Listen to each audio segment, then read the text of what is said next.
BTS এই নামটা কানে এলেই বেশিরভাগ মানুষ মজা করতে শুরু করে, কেউ কেউ আবার নাকও সিটকে ওঠেন। সাউথ কোরিয়ার এই ব্যান্ডটিকে নিয়ে তৈরি হয় নানা নোংরা মিম। কিন্তু আজ আমরা আপনাদের বিটিএস এর বিষয়ে এমন কিছু কথা বলবো যা শোনার পর পরের বার থেকে আপনি বিটিএস নিয়ে হাসাহাসি করার আগে অন্তত দুবার ভাববেন। আগে হ্যাঁ, আপনি জানলে চমকে যাবেন, যাদের নিয়ে সামাজিক যোগাযোগ মাধ্যমে সারাক্ষণ মজা করা হয়, যাদের ব্যক্তিত্ব নিয়ে প্রশ্ন ওঠে বারবার, সেই বিখ্যাত বিটিএস ব্যান্ডের সবাই এবার গান গাওয়া বন্ধ রেখে সেনাবাহিনীতে যোগদান করতে চলেছেন। এতদিন যাদের হাতে গিটার থাকতো তারা হঠাৎ হাতে বন্দুক নিয়ে ঘুরে বেড়াবে। কাহিনীটা মেলাতে পারছেন না তো?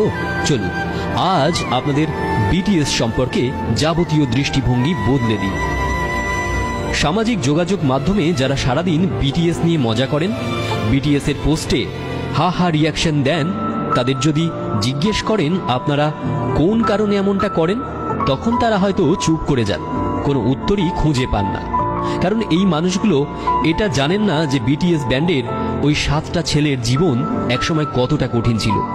তারা এটাও জানে না যে গিনেস বুক থেকে শুরু করে গ্রামি কিংবা বিলবোর্ড মিউজিকের একদম ওপরের সারিতে থাকে এই ব্যান্ড। অনেকেরই অভিযোগ এই 7টি ছেলের মধ্যে নাকি কোনো ব্যক্তিত্ব নেই, কিন্তু তারা জানেন না যে এই ছেলেগুলি এই মুহূর্তে 2 বছরের জন্য গান গাওয়া বন্ধ করে দেশের হয়ে মিলিটারি সার্ভিসে যোগ দিতে চলেছে। বিটিএস দল থেকে কিম সিওকজিন সেই প্রথম সদস্য যিনি ইতিমধ্যেই যোগ দিয়েছেন সামরিক বাহিনীতে। এরপর একে একে বাকি সদস্যরাও যোগ দেবেন কোরিয়ার মিলিটারি সার্ভিসে। আসলে দক্ষিণ কোরিয়ায় 18 থেকে 28 বছরের মধ্যে সমস্ত দেশবাসীকে মিলিটারি সার্ভিসের জন্য নাম লেখাতে হয়। সাধারণ মানুষ থেকে সেলিব্রিটি কেউই ছাড় পান না। একজন সাধারণ সৈনিককে যে কঠিন ট্রেনিং পাশ করে এগিয়ে যেতে হয়, বিটিএস এর এই 7 জনকেও সেই হাড় হিম করা ট্রেনিং করতে হবে। ওরা পৃথিবী বিখ্যাত সেলিব্রিটি বলে ওদের জন্য স্পেশাল কোনো থাকার জায়গা বা খাবারের ব্যবস্থা করা হবে না। আর 5 জন সাধারণ সৈনিক যেভাবে থাকেন, যা খাবার খান, বিটিএস এর এই মেম্বারদেরও সেভাবেই চলতে হবে। হ্যাঁ, 1200 কোটি টাকার মালিকদের তাঁবু খাটিয়ে মাটিতেই ঘুমোতে হবে আগামী 2 বছর।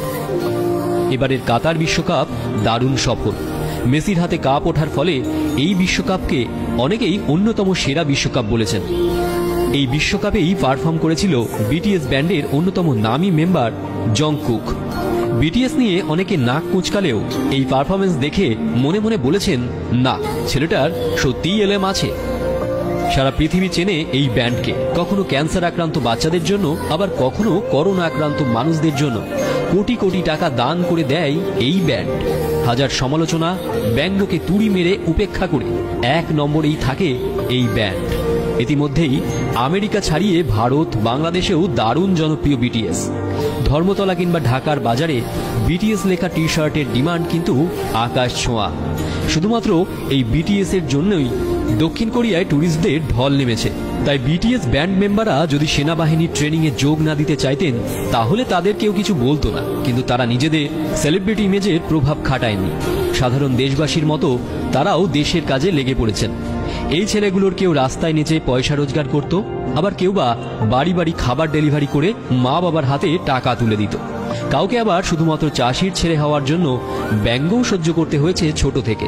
অথচ আজ সেই ছেলেগুলোই বর্তমান পৃথিবীর সবচেয়ে বড় ব্যান্ডের মুখ।